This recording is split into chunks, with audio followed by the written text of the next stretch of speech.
Boa noite, Então, pessoal. boa noite. Meu nome é Júnia Nara, deixa eu me apresentar primeiro.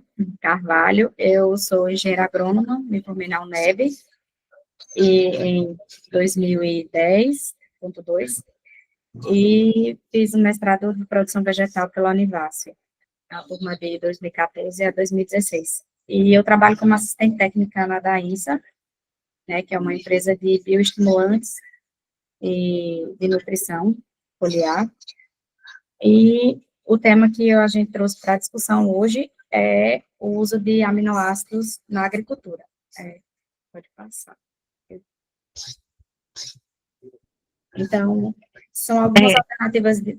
Pode falar. Oh, desculpa, Júnia, desculpa, eu acabei, se eu fazer isso já, primeiro eu quero lhe dar as boas-vindas e agradecer por disponibilizar o seu tempo para que a gente aproveite e discuta sobre esse tema que é tão importante para a agricultura, não apenas do Vale do São Francisco, mas de todas as regiões. Então, como todos já conhecem, o Grupo de Estudos em Ecofisiologia e Estresse de Plantas, o GISP, traz mais um tema de amplo interesse para toda a agricultura do Vale, assim também como de outras regiões, que é o uso de aminoácidos na agricultura, principalmente quando tratamos de condições de estresse, que a gente sabe que está sujeito a isso a todo tempo, né? Então, Júnia, muito obrigada por aceitar o convite do nosso grupo, e antes da gente contemplar a sua apresentação, eu queria que a moderadora da noite, Juliana, explicasse como vão ser as regras desses estudos de hoje e também falasse sobre os nossos links de acesso.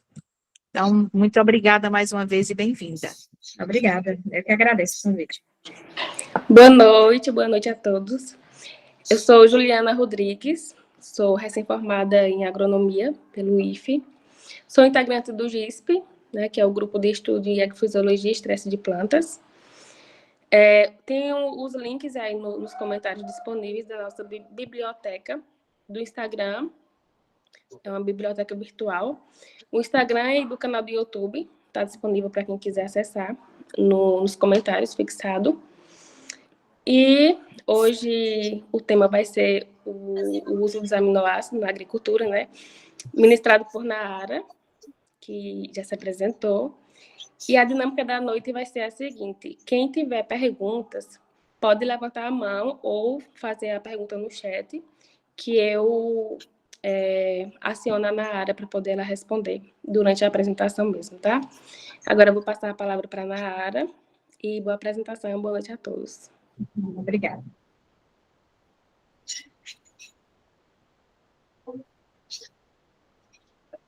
Pode passar, Bruno.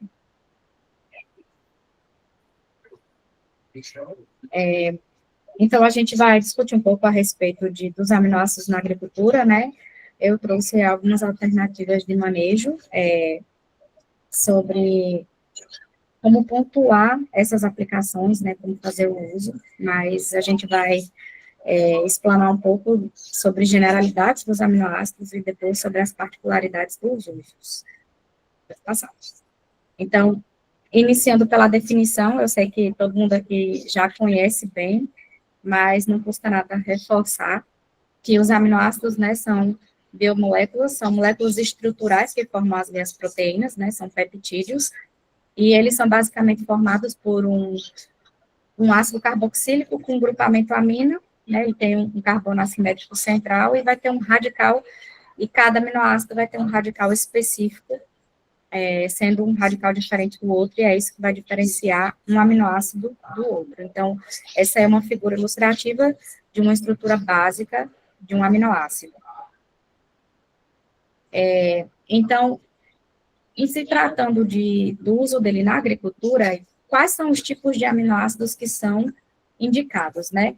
A gente tem ciência de que na natureza você tem aí 300 aminoácidos, aproximadamente aí, que já são conhecidos, mas a literatura nos fala que 20 desses 300 é que são os essenciais para os organismos vivos, né? E nisso inclui animais e plantas.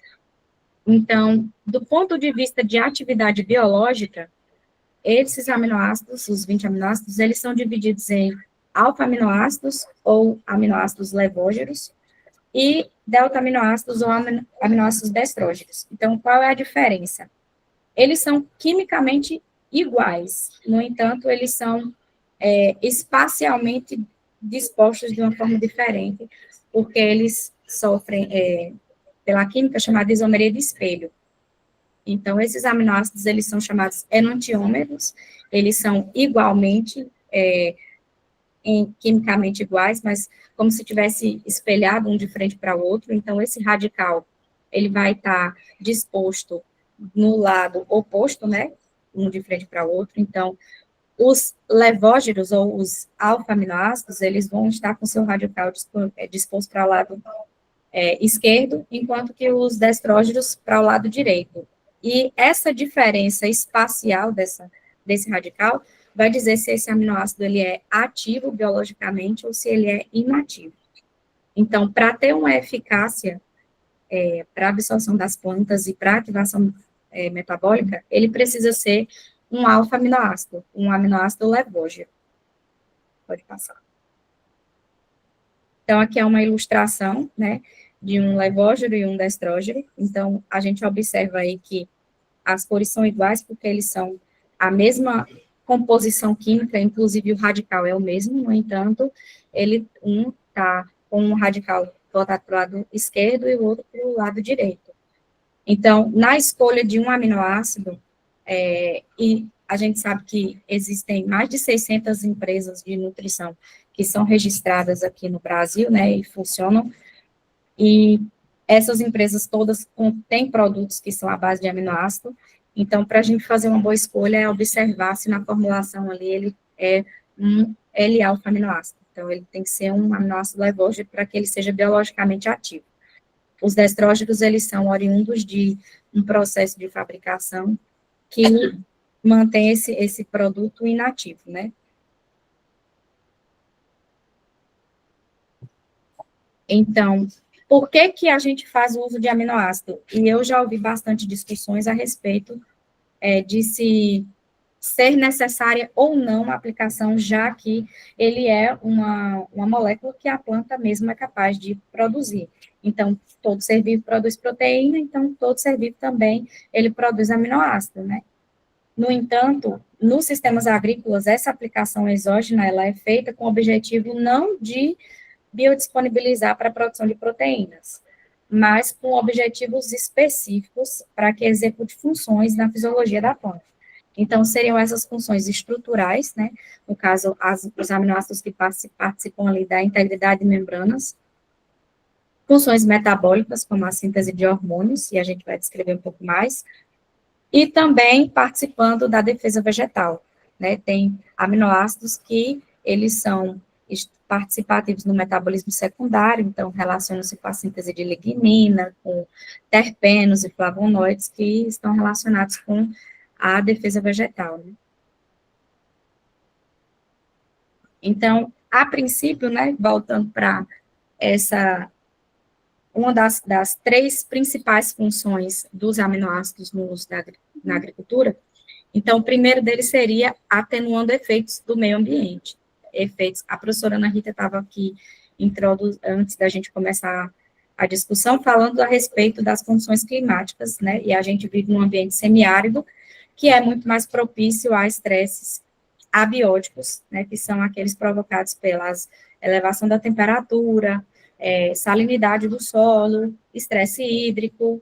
Então, o excesso de calor, né, que aí provoca o fechamento estomático, e aí há um acúmulo de ácido abscísico nas células, e esse acúmulo de ácido abscísico também promove a produção ali do etileno, que faz com que as plantas percam folhas, e em resposta a essa mudança, né, morfofisiológica que acontece com a planta, há um acúmulo de solutos protetores. Então, um desses solutos protetores é a prolina, que é um aminoácido que se encontra mais abundantemente nos vegetais, e essa prolina, ela tem a função de atenuar esse efeito da elevação de temperatura ou até mesmo de excesso de sais. Então, a prolina é um exemplo de um aminoácido que você vai utilizar ali Tem uma pergunta aqui. Tem uma pergunta no chat. Ela quer saber se, no caso, se ela aplica prolina, a planta percebe a prolina aplicada na quantidade aplicada para ter a ação? Então, não, vários estudos, eles indicam que o uso de aminoácidos à base de prolina, ele vai melhorar ali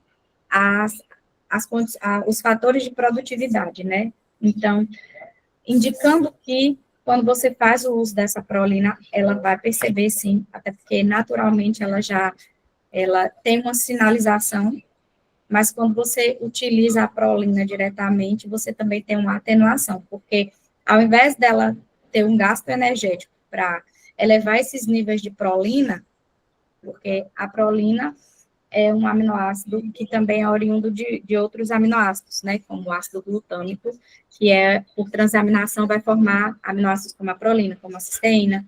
Então, ao invés de haver um gasto energético para a produção de prolina endógena, né, e para que haja sinalização do restante do metabolismo, você também tem uma atenuação do efeito direto, pela ação da prolina que você aplica exógeno. Não sei se respondi. Respondi, Suelen? Oi, Júnia, boa noite.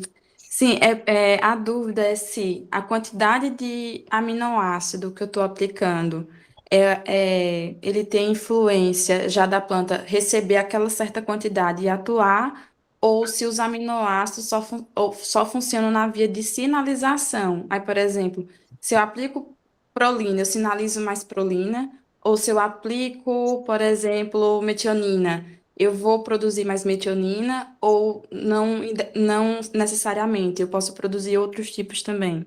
Sim, porque quando é difícil você encontrar uma formulação que vai ter um aminoácido específico, mas o que você está aplicando, ele vai ter o efeito direto daquele aminoácido. Então, a arginina, por exemplo, que é um aminoácido que ele faz a neutralização de radicais livres, né? Ele vai ter o efeito direto da arginina, no caso. Por exemplo, o tomateiro é um exemplo disso, tem trabalhos em que fez a aplicação de aminoácidos que tinham uma quantidade maior de arginina e já vê a redução de peróxido de hidrogênio, né, através do aumento da produção de catalase e ascorbato peroxidase, tem até aqui no... Então, você tem o efeito direto do aminoácido e tem mais do que assim, uma sinalização em si, porque você já tem o produto final pronto ali, né? Obrigada, Júnia. Respondeu sim, obrigada. Então, no caso do excesso de calor, a prolina é um aminoácido extremamente importante para que haja a osmorregulação. Como eu falei, a arginina é importante, é um exemplo de aminoácido que vai atenuar um efeito meio ambiente, que é o acúmulo de radicais livres por conta de estresse oxidativo, por exemplo. E um outro exemplo é a cisteína. A cisteína é um aminoácido relacionado à formação de grupos tiólicos, né, que também neutralizam radicais livres, mas que, além disso, ela é precursora da glutationa. Então, a glutationa é um tripeptídeo, ela é formada por glutamato, cisteína e glicina. E é importantíssima a glutationa no processo de prevenir a desnaturação pela produção dos radicais livres, né? A gente tem essa discussão muito aqui no Vale, que ela vai atenuar ali os efeitos dos picos de produção de fotossíntese ali quando atinge o ponto de compensação por excesso de radiação, e a glutationa vai ajudar a ter esse ponto de compensação aí um pouco mais elevado, para que você tenha uma maior capacidade fotossintética. Professora Ana Rita, aí, se quiser me interromper também para fazer alguma colocação, pode ficar à vontade. Então, a cisteína é o precursor direto da glutationa.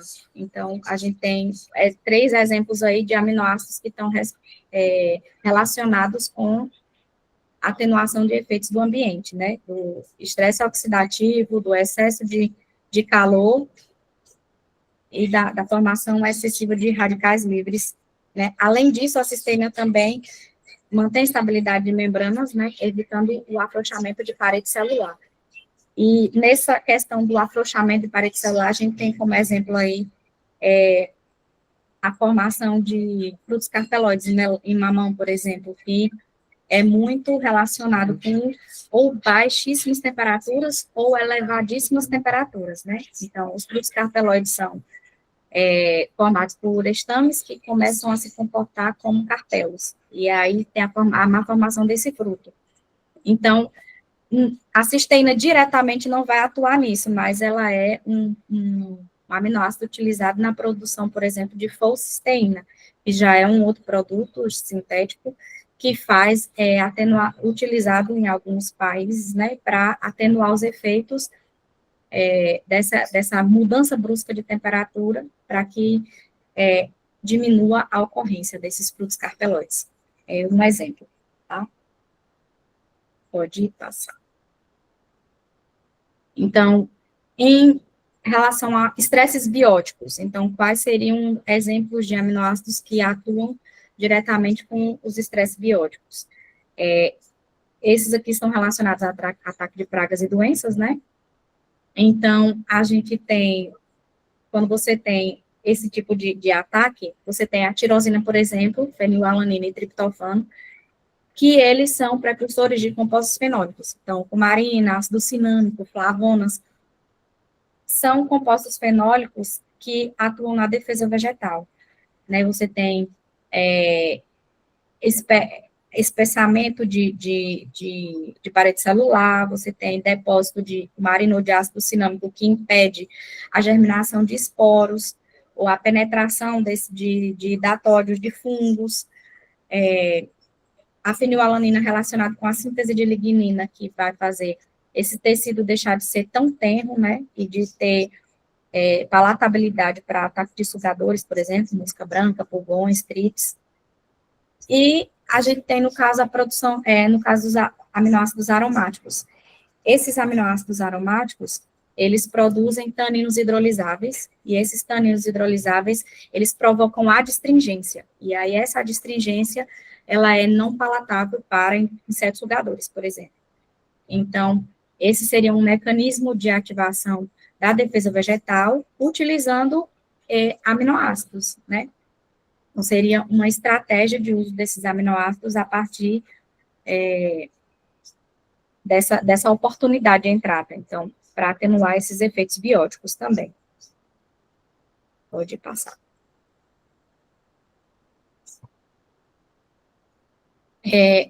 Toxidez e fitotoxidez. Acho que essa é um dos principais gargalos para utilizar aminoácidos nas aplicações, né, no campo. Então, a gente vê muito acontecer, principalmente pelo uso de herbicidas ou até mesmo de fungicidas, né, com pH inadequado, contas de pulverização também que não são adequadas, tamanho de gota, falta de uso de adjuvante, horário inapropriado. Então, esses fatores que estão relacionados com a tecnologia de aplicação e acabam provocando fitotoxidez, eles podem ser atenuados também pelo uso dos aminoácidos. Mas tem alguns pormenores, né, no caso do uso de metais pesados, que a gente, às vezes, desconhece ou deixa de lado. Então, o cádmio, ele provoca fitotoxidez. E aí, de onde vem esse cádmio? Fertilizantes fosfatados, eles são das principais, eles estão aí no topo da lista dos produtos que mais contém cádmio, no caso, no uso na agricultura, né? Então, em primeiro lugar, são os fertilizantes fosfatados, depois os nitrogenados e, em terceiro, os potássicos. Eles são uma fonte de cádmio que são depositados aí no solo e podem comprometer o desenvolvimento vegetal, porque o cádmio ele vai concorrer pelos mesmos ciclos de absorção do zinco. A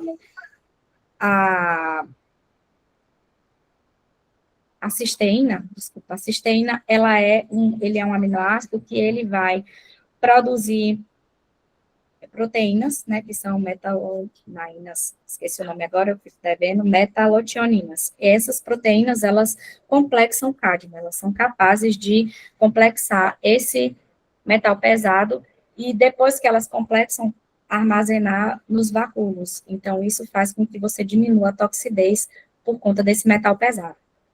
Outros metais pesados, né, que dependendo, apesar de serem benéficos, né, e micronutrientes essenciais como o zinco e cobre, mas o níquel e o cobalto são benéficos, eles também podem causar fitotoxidez. A professora Ana Rita levantou a mão? Sim, sim, Júnia. Eu achei muito apropriado você trazer a discussão para esse ponto, porque a gente sabe que muitas empresas grandes, fornecedoras de fertilizantes, inclusive matéria-prima, ou ele já como produto acabado, poucas têm interesse em analisar e entregar para o produtor, caso seja solicitado, ou para o distribuidor, essas análises de metais pesados. E a gente já sabe que existe um certo apelo internacional no mercado para que isso venha quantificado, né? Então, já não acho que me parece que a Rio Tinto já faz isso. Eu não tenho conhecimento de outras que, ao fornecerem matéria-prima como fertilizante, façam essa análise, mas é realmente muito importante. E aí você também traz fitotoxidez e toxidez. Muitas vezes a planta já está intoxicada, mas ainda não expressou o sintoma. E quando esse sintoma se torna aparente, a coisa já está muito séria, né? Já está bem difícil. Isso, Mas na verdade, e ainda mais porque muitas vezes, como o uso desses fertilizantes via fertirrigação, né?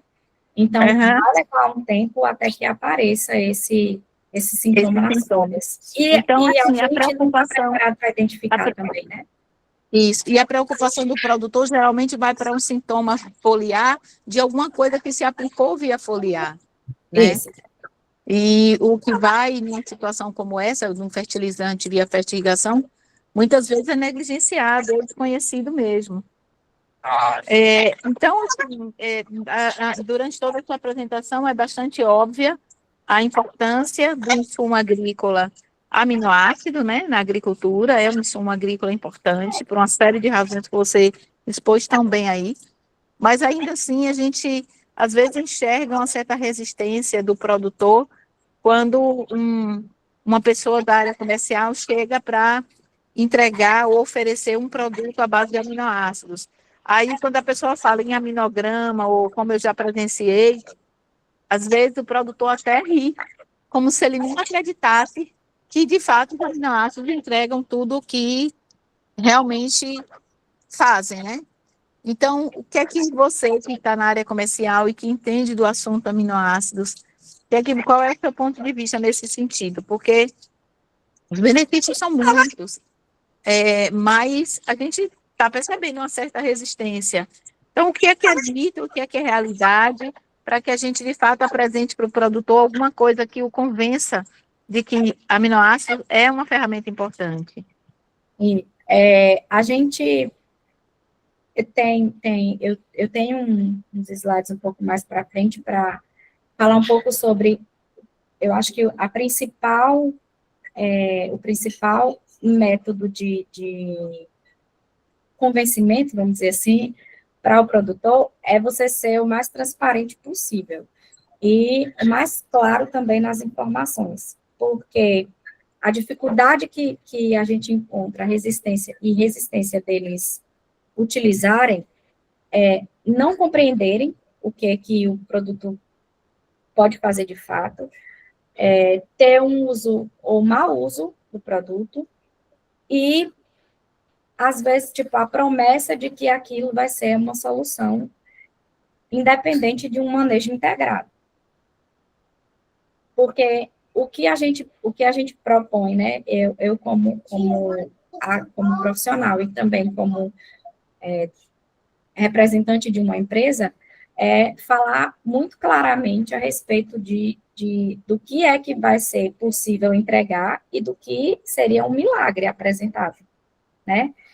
Porque O aminoácido, ele tem, principalmente porque você não tem, todos os efeitos dele estão completamente esclarecidos. A gente tem muitos benefícios, muitas propriedades que são melhoradas, e às vezes difícil de quantificar, mas o efeito dele, o efeito dos aminoácidos, ele pode ser muito rápido, principalmente em culturas de ciclo mais curto.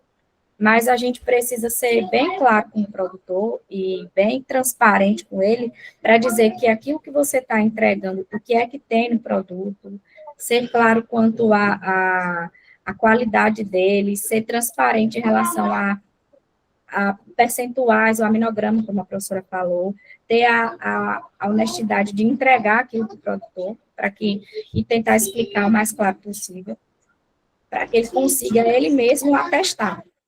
Porque é difícil que você chegue para ele contando dos benefícios sem que ele consiga visualizar, sem que ele consiga contabilizar. Obrigada, muito obrigada, Júlia. O Francisco Gregório levantou a mão também. Você tem alguma pergunta, Francisco? Sim, sim, boa noite. Eu comecei a estudar já tem um tempo sobre a prolina e eu estava com uma dúvida recentemente, tanto que eu vim logo para essa classe, que eu queria até tirar ela, porque encontrei alguns trabalhos que trabalham com o selênio, que foi descoberto como uma nova rota metabólica como substrato para funcionar para a síntese de prolina a partir da via metabólica dessas enzimas que fazem essa síntese. E eu queria perguntar se seria mais viável em uma aplicação foliar eu fazer então uma aplicação economicamente do aminoácido ou desse substrato que induz a síntese dessa prolina, porque nesse trabalho ele descobre como uma via metabólica nova, sendo aumentada a síntese de prolina quando aplicado o selênio, e ainda aumenta essa concentração quando aumenta a quantidade de salinidade do solo e ainda reduz a quantidade de selênio aplicado. Então, quando você tem a aplicação de um precursor, você vai precisar que a planta finalize aquele processo, né? Então, depende do seu objetivo, porque o selênio vai ser substrato para a produção de prolina, como você está dizendo, né? Eu não tenho uma profundidade nesse assunto. Mas ele também vai ter outras funções que são benéficas, né? Ele é benéfico, é mais recente aí estudado como um nutriente benéfico. Mas, no caso com o objetivo específico de você ter a obtenção do acúmulo de prolina, né, do aumento da prolina, você teria mais viabilidade, tanto econômica quanto em gasto energético, de aplicar diretamente o produto final. Porque você vai pular as etapas que a planta vai precisar completar. Então, é a mesma dúvida que muita gente tem entre fazer uso de metionina ou fazer uso de etileno. Depende da situação, porque a metionina ela é um aminoácido precursor do etileno. O etileno é um hormônio pronto. Então, depende da sua pressa em obter o resultado. Porque quando você aplicar a metionina, por exemplo, você vai precisar que a planta complete o ciclo e finalize a produção do etileno. É mais seguro, porque você não tem a indução rápida ou o estímulo tão rápido de um hormônio, e o etileno é sintético, o limiar entre o remédio e a fitotoxidez é muito pequeno, então o risco de um efeito tóxico é muito maior. No entanto, você vai ter um processo mais lento com gasto energético. Então, depende da sua pressa. Se a aplicação do selênio é visando apenas a produção de prolina, é muito mais viável você aplicar uma prolina, para que você evite que a planta precise finalizar esse processo na produção. Agora, se o objetivo é aproveitar dos benefícios N que o selênio vai ter, aí você faz o uso do selênio e aplica um pouquinho de prolina. Muito obrigado, Pro. Tem uma pergunta ou outra aqui. Qual seria a vantagem e o retorno econômico em aplicar aminoácidos no Vale do São Francisco, sabendo que as condições de luz e a nutrição básica já são favoráveis? para sintetizar o próprio esqueleto de carbono e... Então, as nossas condições, elas são muito boas para a maior parte do metabolismo em geral, né? No entanto, a gente tem condições de excessos. A gente tem excesso de calor, excesso de luminosidade, muitas vezes, né, principalmente para a planta C3, principalmente no segundo semestre. Então, a gente tem uma condição ótima, mas condições de excesso também. E a viabilidade é você diminuir sempre as condições de estresse. Então, quando a planta está ali estressada, ela diminui a taxa fotossintética dela, ela diminui a produção de fotoassimilados, então ela vai diminuir a produtividade. Então, os estresses abióticos, né, que são esse excesso de calor, de luminosidade, ou excesso de frio, eles tem alguns artigos que falam que eles reduzem até 50% as produtividades das culturas. E a gente está num ambiente em que é extremamente estressante, 24 horas, né? Quando não tem, a gente tem épocas do ano que tem noites muito quentes, então a amplitude térmica é muito pequena, porque a gente tem dia quente e noite quente. E isso dificulta, por exemplo, o processo de florada, de pegamento de viabilidade de pólen. E a gente precisa de metodologias, né, de ferramentas que atenuem esses estresses para que a planta consiga trabalhar confortavelmente e expressar o potencial genético. A gente tem em se tratando de videira, né, todo mundo aqui tem a atuação mais importante na videira, né, e aí, a videira, por exemplo, tem hoje variedades aqui no Vale com potencial produtivo para 50 toneladas. E se a gente observar a média de produtividade do Vale, não é essa. E por que que não é essa? Porque a gente está num ambiente que tem um estresse o tempo todo, né, o ano inteiro. Ou excesso de chuva, que aumenta o ataque de bactérias, ou é o excesso de calor, que diminui a taxa fotossintética, diminui a produtividade, o excesso de calor, que diminui a qualidade da fruta, porque você não consegue ter um padrão de coloração adequada. E aí a gente precisa ajudar a planta a expressar o potencial genético que ela foi desenvolvida para ter. E a gente faz isso reduzindo esses estresses. E o aminoácido é uma das ferramentas muito importantes para fazer isso. Então, a viabilidade econômica é você ter realmente incremento em produtividade e em qualidade de fruta. Respondi, Gilberto?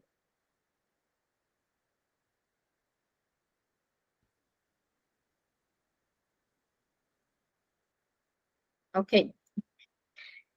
Então, prolina e histidina vão complexar metais como cobalto, níquel, zinco e o cobre, né? Então, eles vão também atenuar os efeitos tóxicos. Zinco, cobre são essenciais, micronutrientes essenciais, mas eles também são íons metálicos que podem causar toxidez, por causa das raízes, e fitotoxidez, quando já vai aparecer ali nas folhas, né? Herbicidas, que são os principais causadores de fitotoxidez aí, e eu tenho acompanhado no campo alguns casos drásticos e lamentáveis de herbicida em esterco que acabou com áreas de videira. Então, o glifosato, por exemplo, ele é um herbicida que ele impede a síntese dos aminoácidos aromáticos. Então, ele pode ser um causador de fitotoxidez, e o uso de aminoácidos, ele vai suprir essa demanda do que o glifosato impediu a síntese, por exemplo. Então, ele vai ajudar a planta a sair daquele processo de fitotoxidez, tanto por colocar na rota ali os aminoácidos que o glifosato impediu a síntese, por exemplo, quanto também fazer a renovação de tecidos, do estímulo de novas brotações, né? Por exemplo, o triptofano, que vai ser precursor de auxina, que está relacionado com o crescimento meristemático.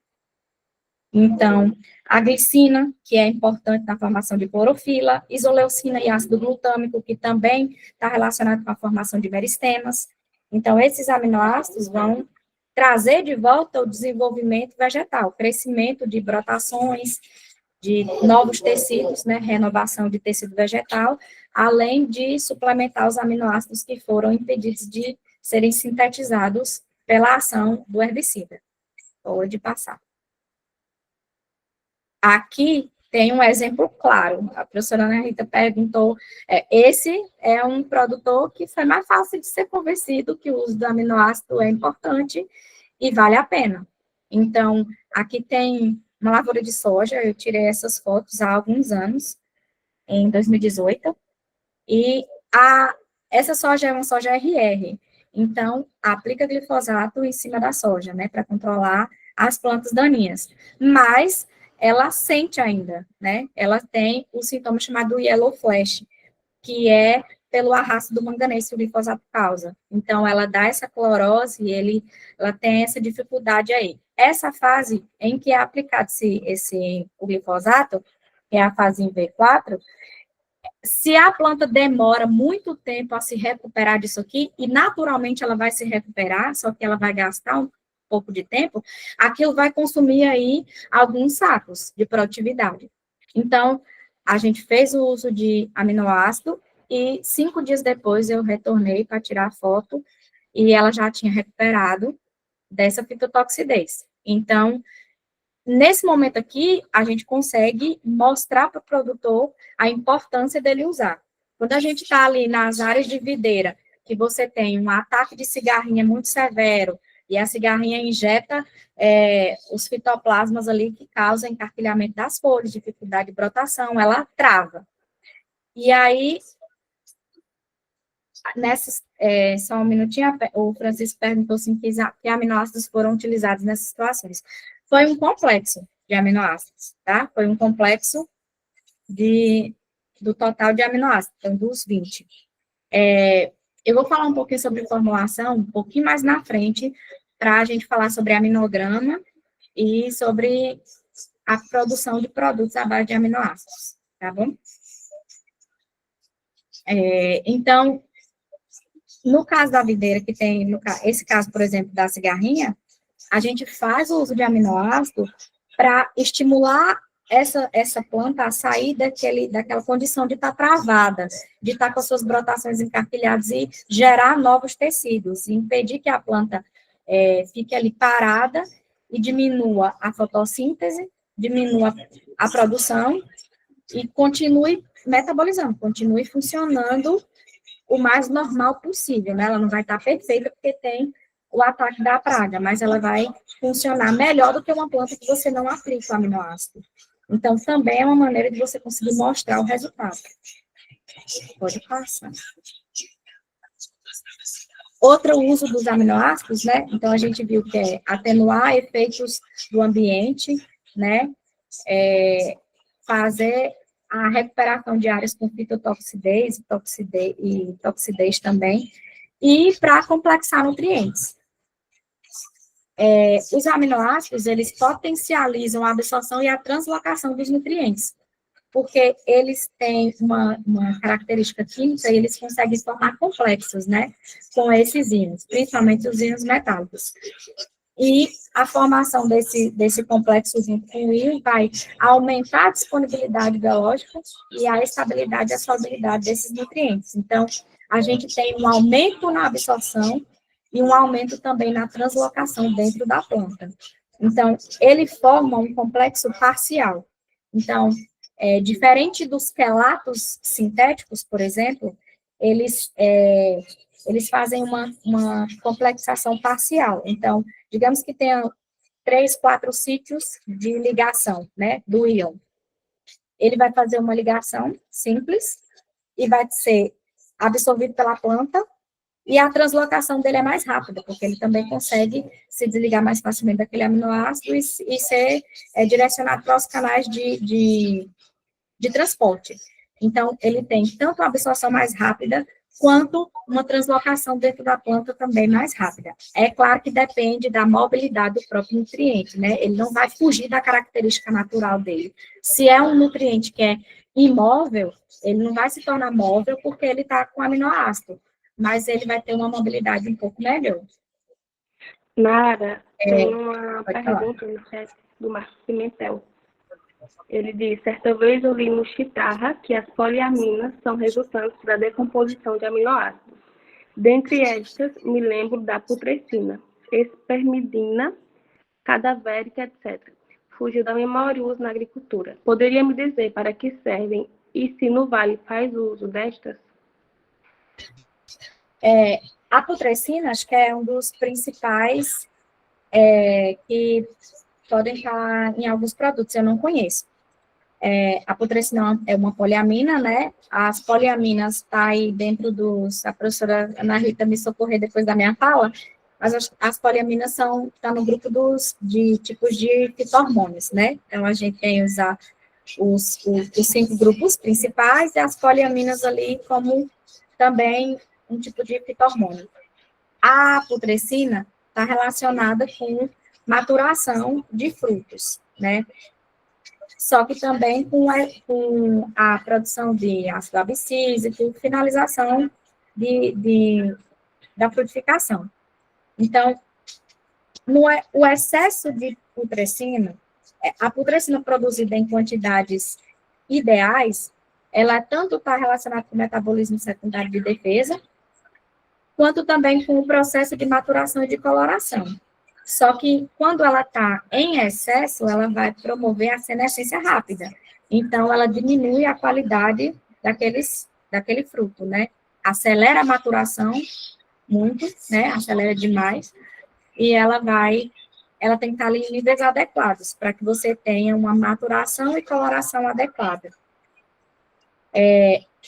Eu não sei se tem produtos aqui que são utilizados que têm putrescina. Eu já sei de produtos que equilibram a produção de putrescina. Porque o que acontece? Quando a gente tem, por exemplo, deficiência de potássio e magnésio, o potássio e magnésio estão bem relacionados com a produção de putrescina. Se você está em deficiência ou em desequilíbrio, você tem um excesso da produção de putrescina que causa a flacidez dos tecidos e você tem um apodrecimento mais rápido, diminui a pós-colheita. E aí o que a gente tem, na verdade, é produtos que atuam nessa rota para você ter um equilíbrio na produção de putrescina. Mas não que tenha putrescina no produto, eu não sei dizer, tá bom? Então, eu acredito que sim. As drosófilas, né, aquelas moscas de varejeira, elas são atraídas pela putrescina. Então, está relacionado com o odor. Mas acho que elas são mais sensíveis que a gente. Pode passar, Rosane. Nara, tem uma pergunta do Gabriel Anastácio também. Ele fala, muito se fala sobre aminoácidos aqui no Vale, porém nunca ficou claro para mim até hoje quais são as rotas de absorção dos mesmos. A senhora poderia falar um pouco sobre essas rotas de absorção? Sim, próximos slides vai estar aqui. Eu vou falar agora. Essa tabela aqui não é uma regra, tá, gente? É uma base. Eu falei sobre os aminoácidos poderem complexar nutrientes e ajudarem isso na taxa de absorção. Então, essa tabela aqui mostra que os nutrientes, eles vão levar até dias para serem absorvidos, se forem aplicados isoladamente, sem nenhum auxílio para ajudá-los, né, nessa absorção. Então, eles levam 36 horas nitrogênio, de 16 horas a 15 dias, vai depender do quê? Do tipo de fonte, ponto de deliquescência, né, que é a umidade relativa do ar que precisa ter para que aquele sal se torne solúvel. Então, depende do ponto de deliquescência do fertilizante para que ele seja absorvido pela folha. E isso são tecnologias empregadas nos fertilizantes. No entanto, quando você tem esses fertilizantes, né, os nutrientes complexados com aminoácidos, esse tempo de absorção aqui, eles podem ser reduzidos para até 3, 4 horas. Então, Os aminoácidos, eles são importantes nessa função aí da absorção e de ter um melhor aproveitamento da nutrição foliar, principalmente se a gente estiver falando com a suplementação de micronutrientes de baixa mobilidade. Então, eles são importantes ferramentas para a gente melhorar a absorção de nutrientes nas aplicações foliares. Até porque, como o Gabriel falou aí sobre a questão de absorção. A absorção da solução nutritiva pela folha vai depender de muitos fatores, né? Tanto de condições ambientais, como da presença de cera, de cutícula, de tricoma, de estômago estar aberto ou não estar aberto, apesar de que não é pela cavidade, né? É pelas células guardas. Mas são muitos fatores envolvidos na absorção foliar. Então, o aminoácido pode ser uma ferramenta para você diminuir as perdas na hora de fazer uma aplicação foliar, por exemplo, para ajudar na absorção desses nutrientes. Pode passar. Então, falando sobre produto comercial, né? Não específico, mas produtos comerciais no geral. O que é importante observar na hora de escolher um aminoácido é você ter acesso ao aminograma. E o que é o aminograma? Cada aminoácido vai ter sua importância e o seu papel. E ele também é requerido em quantidades diferentes. Então, a gente mencionou um pouquinho aqui que prolina geralmente tem uma quantidade maior. O ácido glutâmico e o aspartato são os que têm maior quantidade nos vegetais em geral. Então, ele sempre vai ter um requerimento maior, né? Se ele está presente em maior quantidade, é porque ele é exigido em maior quantidade. E porque também é a partir do ácido glutâmico e do aspartato que, por transaminação, ele vai dar origem aos outros aminoácidos. Glicina, prolina e arginina também são encontrados em maiores concentrações. Já tem outros aminoácidos que eles vão ser utilizados em menores quantidades, uma metionina, uma isoleucina. Então, o aminograma, ele vai ser, pode passar para o próximo, ele é a relação de cada quantidade na forma livre dentro da formulação. Então, não importa se o produto ele tem 6% de aminoácido, 20%, 70%, 80%. O aminograma, ele vai mostrar, dentro desse percentual total que ele tem, quantos por cento de cada aminoácido tem ali dentro. Então, quanto por cento tem de prolina, de arginina, de isoleucina, de valina, de metionina, sendo que o somatório dele sempre vai dar 100. Sempre vai dar 100, porque é o 100%.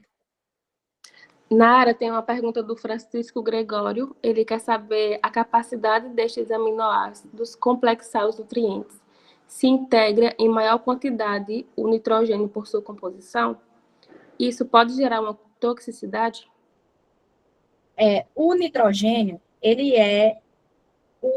quando no aminograma ou no rótulo do produto, ele vai ter uma quantidade de nitrogênio muito alta. Se tiver uma quantidade de nitrogênio alta no produto, nem sempre quer dizer que é o nitrogênio complexado no aminoácido ou o nitrogênio dos aminoácidos. Então, todos eles vão ter nitrogênio porque faz parte do grupamento amina. Tem nitrogênio no grupamento amina.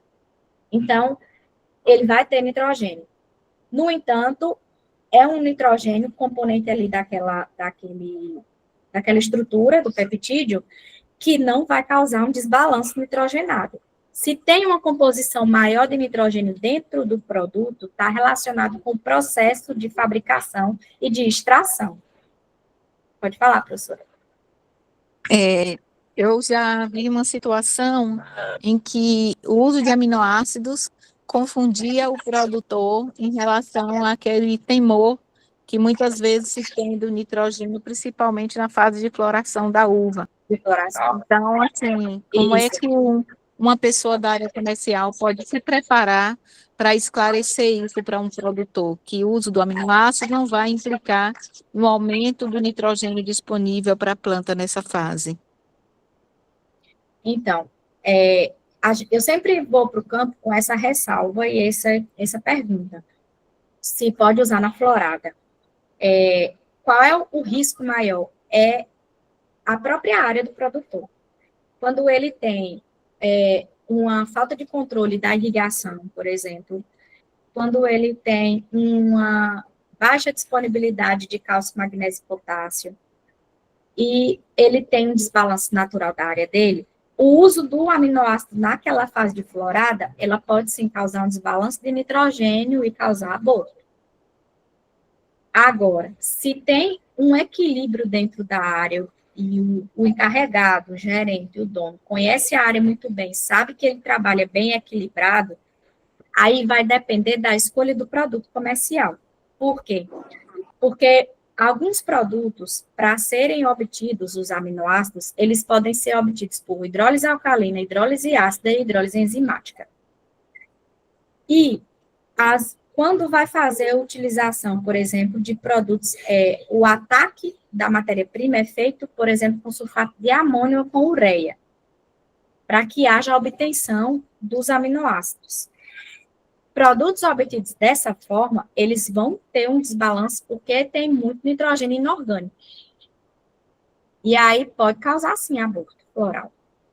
Agora, quando você tem produtos à base de hidrólise enzimática, que você tem um nitrogênio com baixas concentrações, que são os nitrogênios contidos no grupamento amina dos peptídeos, aí você tem um risco muito menor. Só vai ser caso a área já tenha desequilíbrio nutricional. Então, comercialmente falando, é preferível você posicionar em outras fases, a não ser que você tenha uma cultura, por exemplo, como a manga, porque a videira é muito mais sensível ao desbalanço do nitrogênio, principalmente a depender do cavalo. Então, tem que se observar todos os fatores, né? Qual é o cavalo que você tem na área, como é que está a sua adubação nitrogenada, fazer uma análise de folha para poder acompanhar. A Suelen perguntou a diferença do aplicar aminoácido peptídeo. Então, o aminoácido é um peptídeo, né? Uma unidade que vai formar uma proteína. Aí, o aminoácido peptídeo é só o nome químico. Porque também um peptídeo pode ser formado por mais de um aminoácido, vai depender do peso molecular dele. Aminoácidos menores, com baixo peso molecular, pode formar um peptídeo com um ou dois aminoácidos. A diferença vai ser só de peso molecular. Agora, em relação à resposta à planta, aí é um nível de detalhamento muito grande, que a gente não tem muito esclarecido, né? A gente não tem nem tanto esclarecido assim todos os transportadores de aminoácidos dentro da planta. Na área, o uso dos aminoácidos, então, o posicionamento dele na florada, ele vai muito relativo de cada manejo de cada área, não é isso? Vai muito relativo qual é a variedade, qual é o porte shape, como é que está a área, como que tem um histórico da produtividade anterior, se ele está com muito baixa reserva, tem que levar em consideração muitos detalhes. Então, para a videira, é um risco maior você fazer o uso do aminoácido na florada, a depender da área. E a depender do produto também, como eu disse, né? Se é um produto que tem uma segurança de que a quantidade de nitrogênio presente ali no rótulo, na embalagem, na formulação, é o nitrogênio do grupamento amina, aí você não tem esse risco. Certo. Agora, se é nitrogênio do uso de outras matérias-primas que é utilizada para extração, aí você tem. É o famoso depende, né? É o jargão do agrônomo, né? Depende. Pode passar. Então, aplicação foliar via solo. Eu já ouvi, né, pessoas que vieram trabalhar comigo, com a gente, sobre o questionamento de como seria a aplicação de aminoácido, que folha não foi feita para absorver aminoácido, que não tem absorção e tal.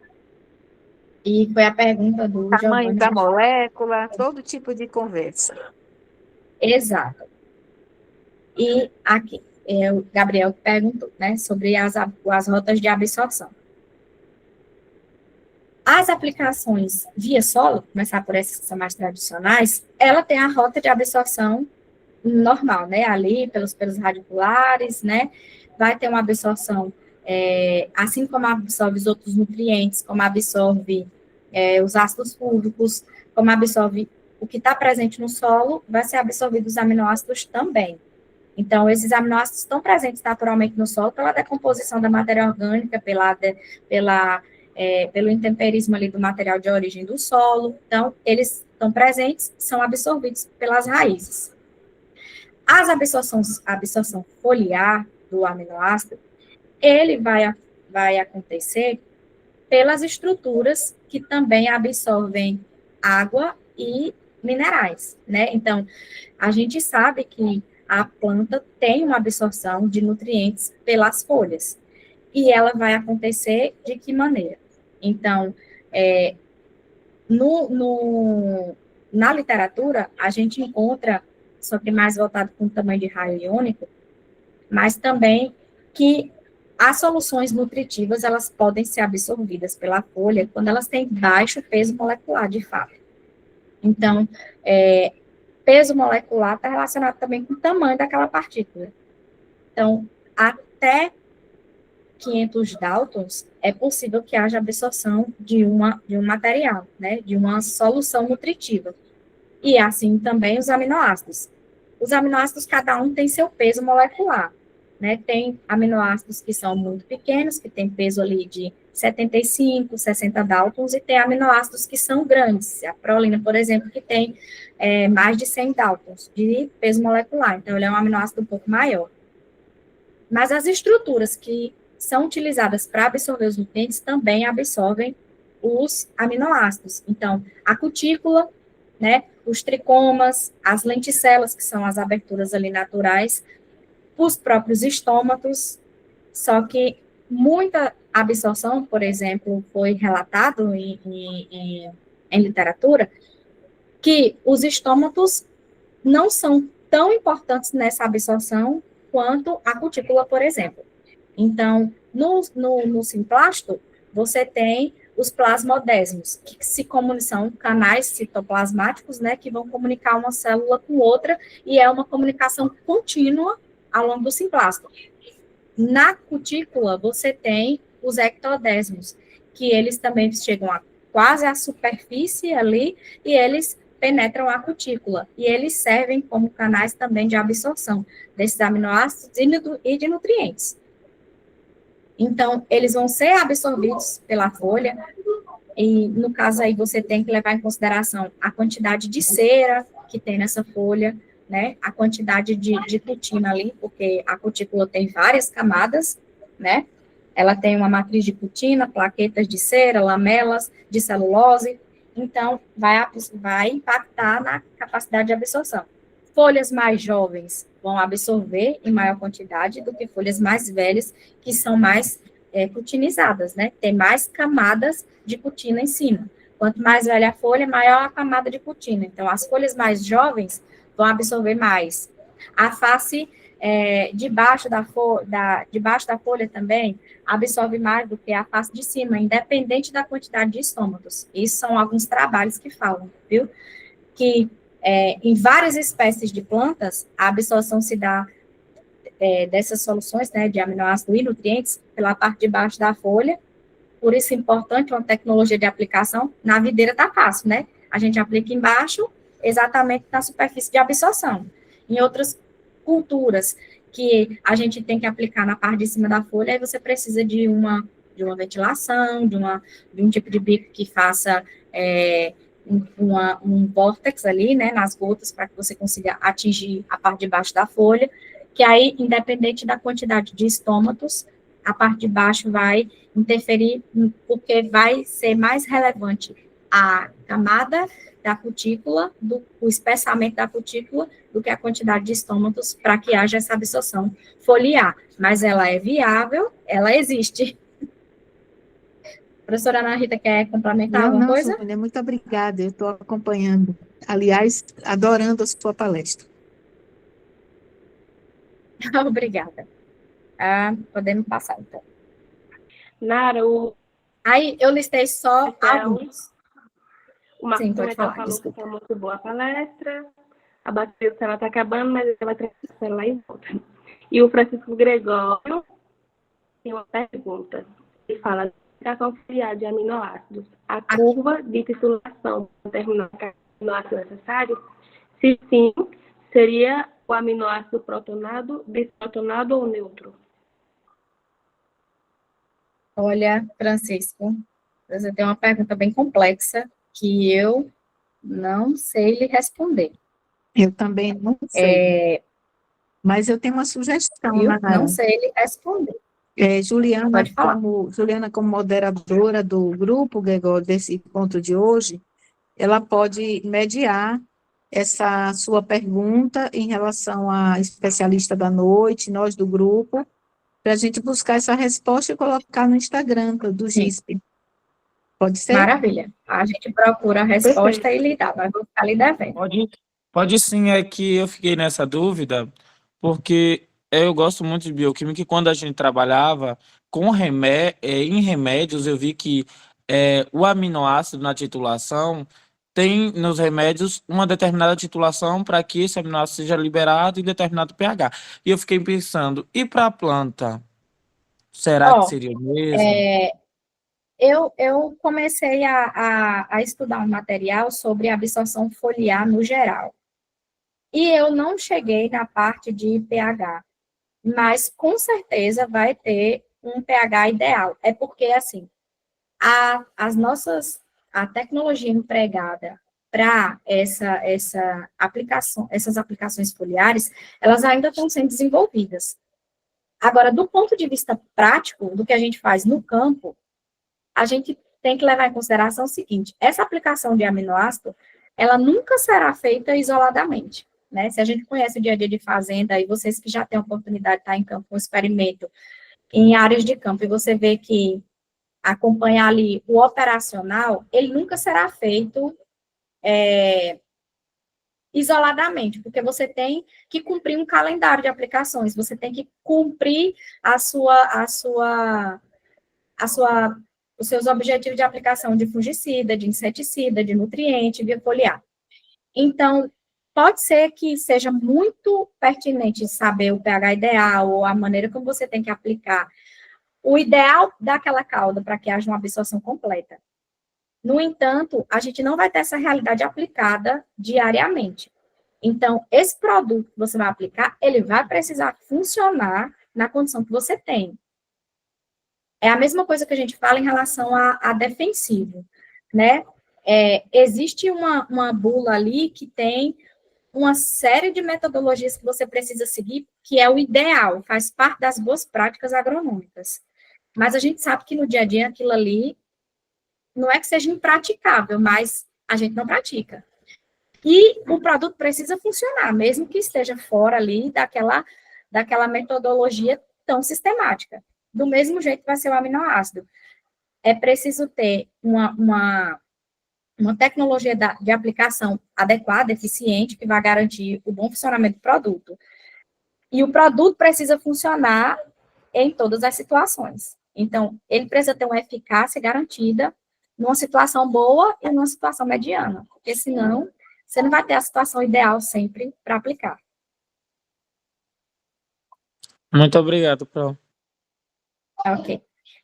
Eu separei só alguns aminoácidos, porque a lista é grande, né? Senão fica muito comprido. Então, e também algumas funções. A gente já citou algumas, né? Que eu achei que eram mais importantes e mais diferentes do que o usual. E aqui só estão algumas. Então, o ácido glutâmico que eu falei, né? Ele é o pai dos demais. Ele é o aspartato. Então, ele está relacionado com a síntese dos tecidos vegetais, com a clorofila, com o desenvolvimento de meristemas, com o processo de polinização. Então, viabilidade de grão de pólen está bem relacionado com o ácido glutâmico. Ele é um potente agente quelante, então, ele quelatiza os íons metálicos em grande quantidade, então ele é um potente agente quelante, é precursor da síntese de prolina e de outros aminoácidos também. E ele é uma das principais formas de transporte de nitrogênio na planta. Então, o ácido glutâmico, por ele estar também em grande quantidade, ele vai ser ali a torneira de nitrogênio. E o aspartato vai ser o registro. Ele controla a liberação desse nitrogênio e o uso dele em determinados órgãos, né? Pode passar. A serina. A serina, ele é um aminoácido de reserva, tá? A serina é importantíssimo, é o precursor quase que imediato, né, depois de ter sua colina, da glicina betaína, e aí a gente ouve muito falar em glicina betaína no campo, até o pessoal sem saber exatamente o que a glicina betaína é o principal osmoprotetor. Então, ele é o controle de regulação de solutos ali dentro da célula é feito, em sua maior parte, pela glicina betaína. É o principal osmoprotetor da planta. E a serina é um precursor da glicina betaína. Então, essa serina que está ali, livre, né, tá presente no citoplasma, ela vai entrar ali no cloroplasto, e aí, a partir da colina, na hora de entrar no cloroplasto, ela vai formar a glicina betaína. Então, a serina é um aminoácido importantíssimo aí também, junto com a prolina, para a função de antiestresse. Pode passar. A glicina, né, como a gente já comentou também, ele está relacionado com a produção de novos tecidos, é o primeiro composto no processo de síntese de clorofila, e ele também é um importante agente quelante. A histidina, ela vai estar relacionada com o processo de coloração de frutos, né, e regula a concentração de ácido aspartico. Então, imagine que é tudo uma cadeia, né? O ácido aspartico é um regulador da entrada e saída de nitrogênio. E a histidina é um regulador da concentração de ácido aspartico. Então, é fazendo uma função complementar ao outro. A arginina é importante no desenvolvimento radicular, então, para a formação de novas raízes aí. A arginina é um aminoácido importantíssimo para aplicação via radicular, e no caso das aplicações foliares, como a gente comentou, para atenuação neutralização de radicais livres, né, para a produção da catalase de ascorbato peroxidase. Então, via solo, ela vai atuar na produção de novas raízes, né, auxiliar com o novo desenvolvimento radicular, e via folha, ela vai neutralizar radicais livres, ajudar floração e pegamento de frutos, ela tem grandes quantidades, ela é abundante nos vegetais. E o triptofano, ele é um aminoácido aí típico sendo precursor hormonal. Então, quando a gente fala em aminoácidos relacionados à síntese de hormônios, o primeiro que a gente pensa é o triptofano, que ele é o precursor do ácido endoacético, né, que é uma auxina. E aí, por consequência disso, ele também vai inibir a ação do ácido abscísico, né? Então, a gente falou lá da putrescina, que é sinalizada também através do aumento do ácido abscísico. Então, o triptofano, ele vai ser importante na redução da produção de ácido abscísico, e, consequentemente, diminuição da sinalização do etileno. Então, vai manter essas folhas mais viáveis por mais tempo, né, pela produção de auxina, que é um hormônio juvenil, né, é um hormônio da fase vegetativa. E aí, ele é um aminoácido bem importante aí como precursor de hormônios. Vai passar. A prolina, que a gente já discutiu bem amplamente aqui, né, o principal osmoprotetor, ele, além disso, conserva o nitrogênio para a fase pós-estresse. Na fase de estresse, a planta está ali com o metabolismo muito baixo, né, transporte de nutriente é baixo, reserva baixa, armazenamento de carboidrato na forma de abrito baixa. Da mesma maneira, o metabolismo do nitrogênio baixa também. Então, a prolina, ela vai armazenar esse nitrogênio para que aconteça o uso dele na fase de pós-estresse. A valina, a isoleucina e leucina são aminoácidos relacionados a processos de maturação de frutos, tá? Então, dessa maneira, são aminoácidos que estão relacionados com a síntese de antocianinas. No caso da videira, ele vai ser responsável pela coloração de frutos, né? Então, vai ajudar no processo de coloração. Por isso que a gente faz uso de aminoácido no manejo de coloração, ali junto com os potássios, junto com os cálcios, para fazer uma maturação e uma coloração adequada ali, conjuntamente. Pode passar.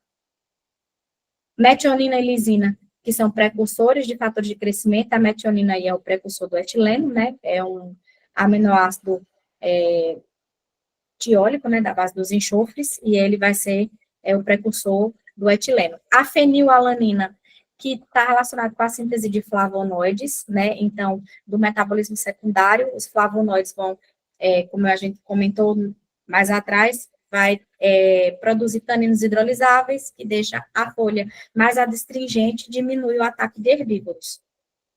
E a cisteína, além de tudo, está relacionado com a síntese de RNA e DNA também, né? Então, relacionado com função de fotossíntese, respiração e transpiração. E aí, como eu falei, a cisteína é um aminoácido utilizado até na fabricação de uma molécula sintética, que é altamente utilizada como um bioestimulante. Então, no crescimento vegetal e na atenuação do efeito de estresse, que é a foscisteína. Então, para a gente fechar todo o conteúdo, como seria o uso estratégico dos aminoácidos, né? Para você não pensar assim, é biotônico fontor, eu vou fazer de brotação até colheita ao infinito e além. Então, como seria direcionar o uso dos aminoácidos? Quando você tem uma condição de baixa reserva de amido, como a gente falou, a serina seria bem importante porque é o aminoácido que vai auxiliar na reserva, no acúmulo de reserva, né, desse amido. Quando você tem uma área debilitada por conta de ataque de doenças e pragas, esses aminoácidos vão conferir maior resistência, aumentar a síntese de lignina, impedir a penetração de fungos, né, de datódios, dificuldade na florada e pegamento. Aí, a ressalva para culturas que você não tem tanta dificuldade no desbalanço de nitrogênio, por exemplo, a mangueira, por exemplo, o próprio mamoeiro, que tem, pelo contrário, tem uma dificuldade no pegamento, né, de flores, das flores hermafroditas, que é o fruto comercialmente ideal. Então, para fruteiras que você não tem uma dificuldade no desbalanço de nitrogênio, ele vai ajudar ainda mais no pegamento e na floração. Na videira, levando em consideração todos os fatores que a gente já mencionou, pode ser utilizado. Eu acompanho produtores que utilizam, não deixam de utilizar na florada, mas são produtores que conhecem muito bem a área, que faz tudo muito bem equilibrado.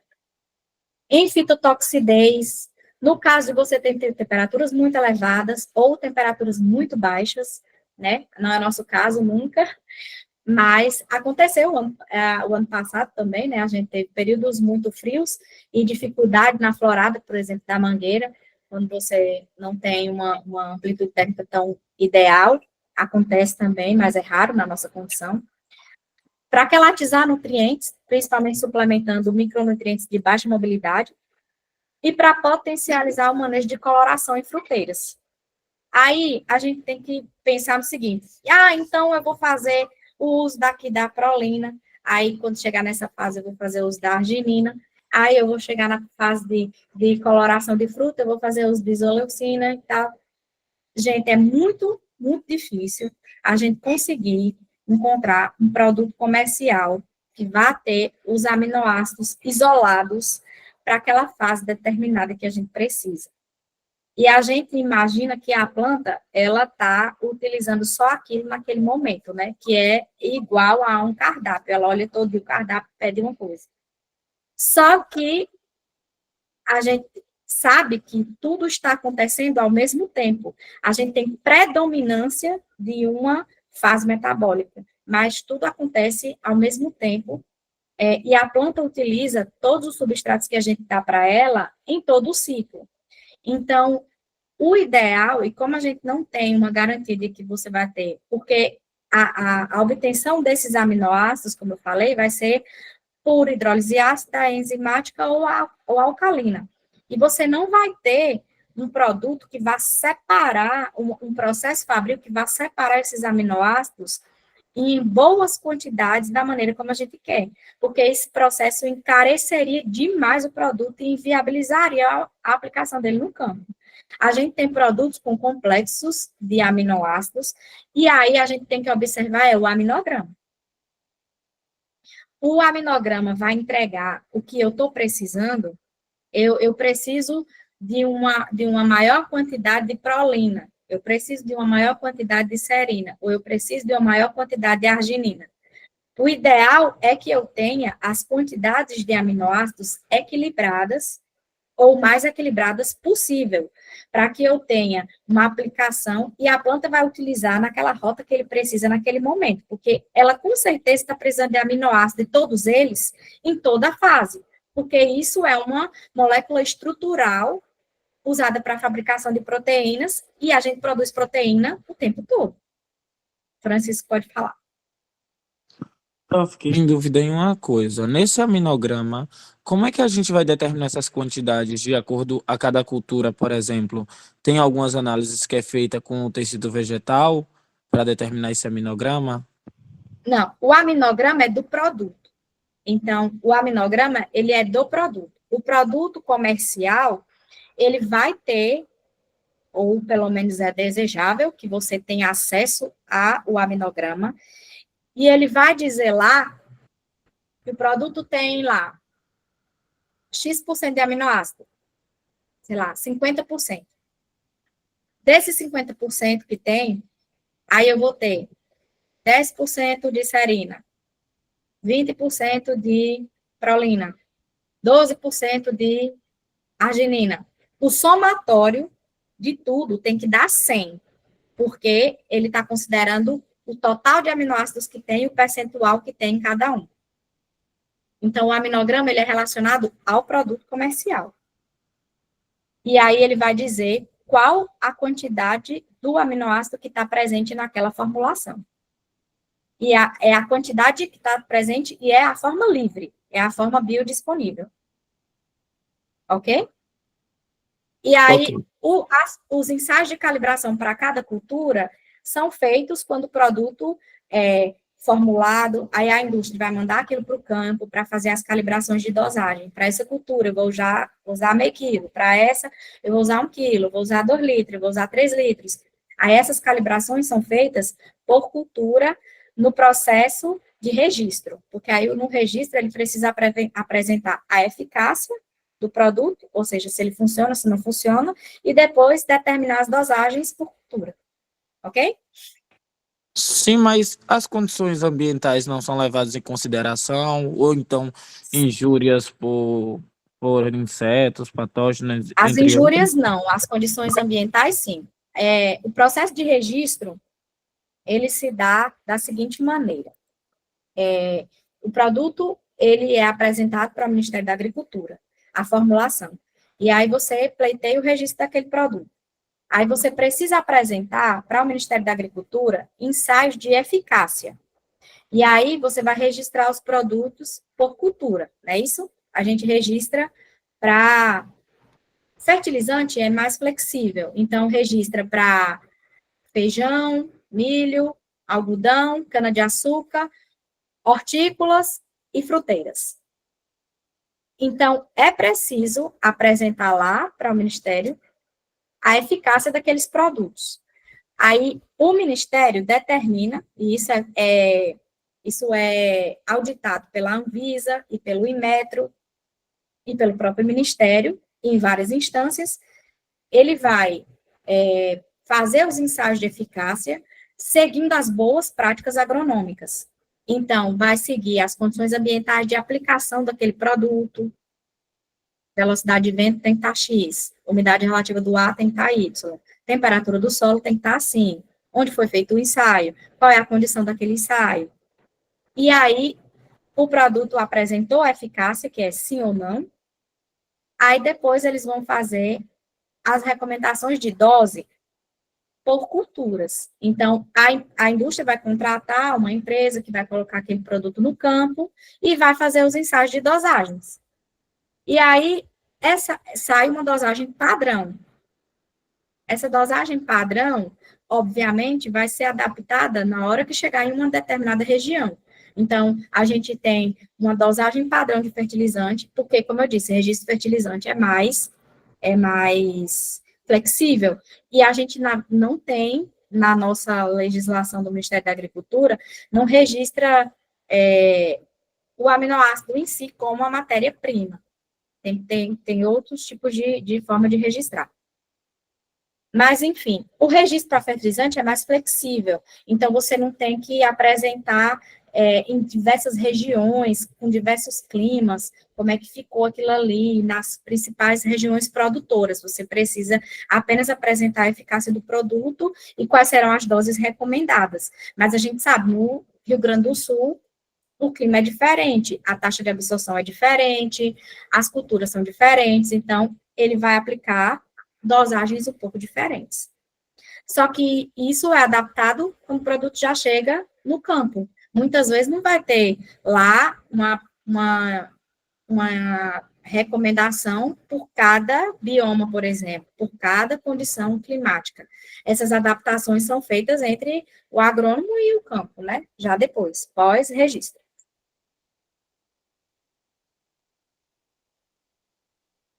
Tudo bem? Tudo sim, muito obrigado. Eu finalizei minha apresentação e estou aberta aí para as perguntas.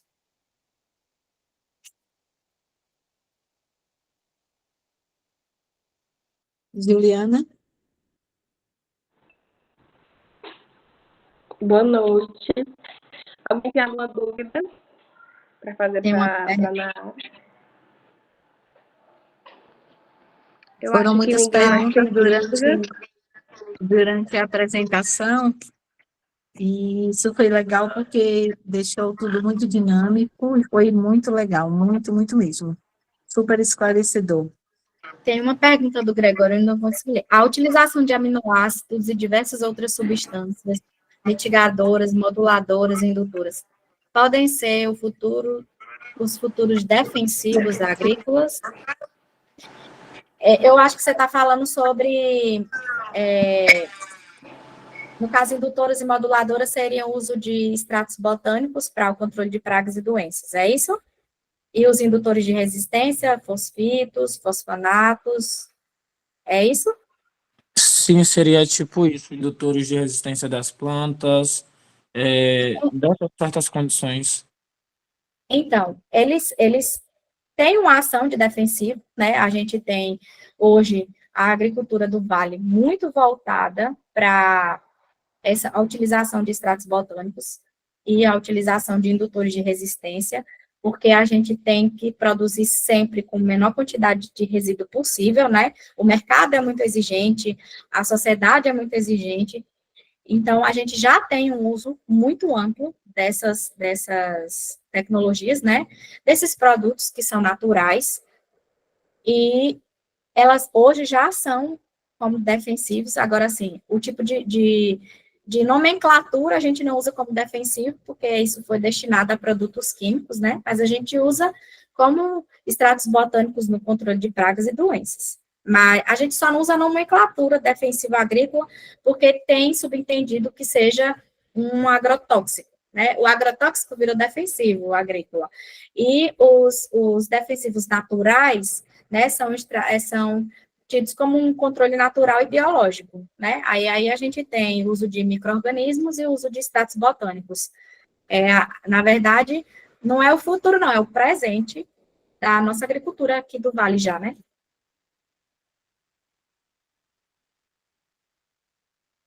Gente, eu agradeço a atenção de todo mundo, agradeço as perguntas, agradeço a participação de vocês, foi bem legal, bem dinâmico. E agradeço a Juliana, que também, ajudou. E a professora Ana Rita, que é uma pessoa muito querida, que também sempre está à disposição para me atender, para conversar comigo. E eu estou à disposição de vocês. Se tiverem outras perguntas, podem fazer depois, e a gente vai... Eu passo para a Juliana e para a professora Ana Rita, e aí a gente vai se falando. A gente agradece também, viu, Lara? Foi uma apresentação muito boa, enriquecedora, eu acredito que todo mundo está parabenizando.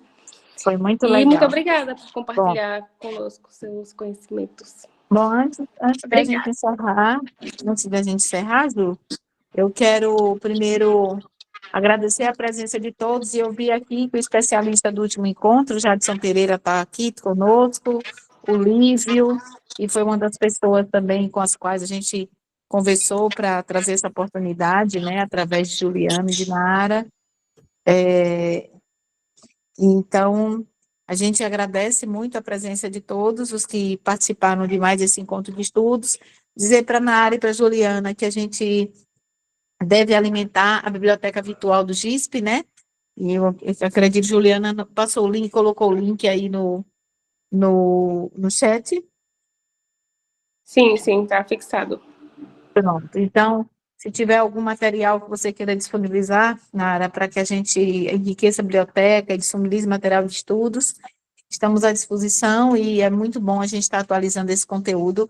Realmente você nos ajudou a desfazer mitos e trazer as realidades sobre esse tema dos aminoácidos, porque ainda é algo que, infelizmente, foi muito mal esclarecido num passado recente e acabou confundindo um pouco o produtor em relação aos reais benefícios que essa ferramenta pode entregar, e a gente não tem dúvidas que são muito, muito boas, né? Então, Com certeza. em nome do GISP, do Instituto Federal, da nossa escola, a gente agradece a presença de todos, e também, muito especialmente, a excelente palestra que Nara nos trouxe.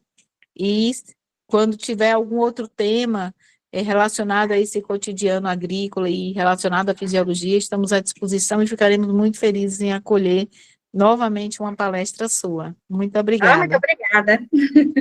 Boa noite, gente. Muito obrigada. Obrigada, Juliana. Muito obrigada também Boa a noite. você Obrigada. pela moderação nos estudos de hoje. Obrigada, eu que agradeço, Boa noite a professora. todos. Boa noite.